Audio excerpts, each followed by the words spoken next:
Muito bem, hoje venho-vos aqui falar sobre a invariância de Gauss, ok? É um ponto muito importante porque é-nos introduzido a noção de potenciais para definir campos. Neste caso, para definir o campo elétrico e para definir o campo magnético. Antes de começar, quero deixar aqui um apontamento de álgebra. Portanto, o rotacional de uma divergência dá sempre igual a zero, tal como a divergência de um rotacional no vetor vai dar sempre também igual a zero. Quero deixar aqui este apontamento bem explícito porque vamos usá-lo ao longo de toda a explicação. Então, para começar, vamos relembrar aqui também estas duas equações de Maxwell. Temos aqui a divergência do campo magnético a dar igual a zero e o rotacional do campo elétrico a dar igual a menos a derivada do campo magnético em ordem ao tempo. Temos aqui estas duas equações de Maxwell. O que é que nós vamos saber? Ora, nós sabemos que isto acontece, certo? E, portanto, se isto acontece, nós podemos reescrever esta relação como? Com esta expressão que aqui está. Ou seja, colocando o nosso campo magnético em função do rotacional de um determinado potencial vetorial. Ok? Este A vai ser o nosso primeiro potencial vetorial. E por que é que nós podemos fazer isto? Ora, lá está, através desta nossa relação, nós sabemos que a divergência de B vai ser igual a zero. Ora, se B for dado por isto, então quer dizer que a divergência disto vai ser igual a zero. Não é? E, portanto, continua a verificar-se. Portanto, temos aqui a nossa primeira definição, o campo magnético em função do rotacional de um potencial vetorial. Correto? Agora que temos esta definição, o que vamos fazer é, vamos pegar nesta definição e vamos substituir na segunda equação de Maxwell que aqui temos. Portanto, em vez de termos aqui então, em vez de termos aqui o B, vamos ter o rotacional de A. Ora, isto basicamente o que vamos fazer, vamos inverter aqui a ordem do rotacional e da derivada em ordem ao tempo, assim, e depois passando este termo para lá a somar e colocando o rotacional em evidência, porque o rotacional já sabemos que é associativo, vamos ter esta relação aqui. Ora, o rotacional de algo só pode ser igual a zero se o que está dentro do rotacional for uma divergência por um potencial escalar. E é assim que nós vamos então introduzir o nosso segundo potencial, o potencial escalar. Olha, isto só pode ser um potencial escalar e, portanto, temos esta definição aqui. E mais a derivada do nosso potencial vetorial em ordem ao tempo vai ser igual à divergência de um potencial escalar. Este menos aparece por uma questão de conveniência. Ok? Porque nós a seguir vamos passar este termo para este lado a subtrair, como aqui está, e assim ficamos com os dois sinais de menos.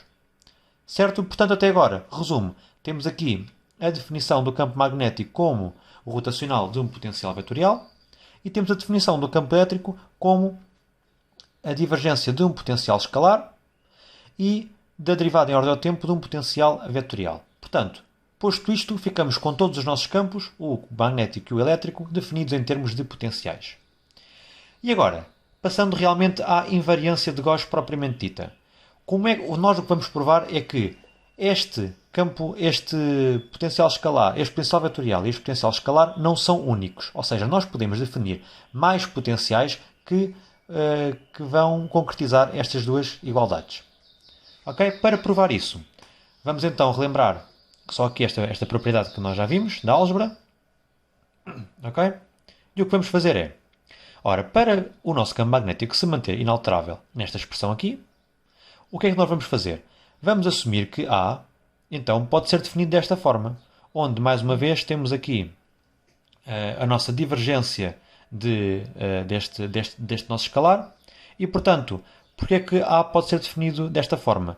Porque, se nós agora formos aqui a esta expressão e substituirmos o A por esta expressão aqui, como o rotacional, mais uma vez, é associativo, aplicamos o rotacional a A e fica o rotacional de A.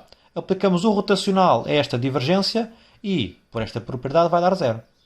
Ou seja, resultado, esta nova definição do nosso potencial vetorial vai também satisfazer esta nossa expressão. Ok?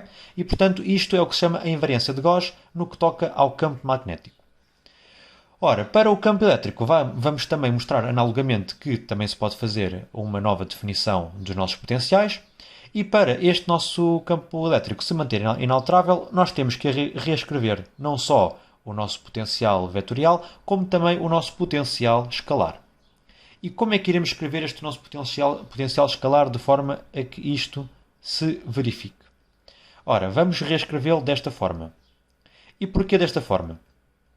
Porque, se repararem, ao substituir este nosso potencial, este nosso novo potencial escalar nesta nossa expressão, o que nós vamos obter é que a divergência do nosso novo potencial escalar vai ser dada por isto, menos a derivada em ordem ao tempo do nosso potencial vetorial. E, portanto, o que vai acontecer é que esta divergência vai usar a sua propriedade distributiva e vamos ficar com a divergência do nosso potencial escalar mais, porque menos com menos dá mais, não é? Mais a divergência desta derivada em ordem ao tempo do nosso escalar. A mesma coisa vai acontecer aqui e ficamos com este termo e, mais uma vez, com esta derivada em ordem ao tempo da divergência deste nosso potencial escalar. Ora, se repararem como estas duas propriedades são comutativas, eu posso simplesmente cortar, porque têm sinais opostos, e ficamos no final com, novamente, o nosso campo elétrico definido exatamente da mesma forma com que nós começamos. Portanto, isto aqui é a demonstração do que se chama a invariância de Gauss. Okay? Nós podemos, então, acrescentar elementos escalares aos nossos potenciais, de forma a que estes não percam as suas propriedades no que toca à definição dos campos magnéticos e elétrico. Portanto, concluindo, o que é que nós temos? Temos que o campo elétrico definido nestes nossos novos potenciais vai ser exatamente igual ao campo elétrico definido no potencial sem estes acrescentos aqui. Ok? A mesma coisa vai acontecer para o campo magnético. Certo? Portanto, foi isto. A invariância de Gauss.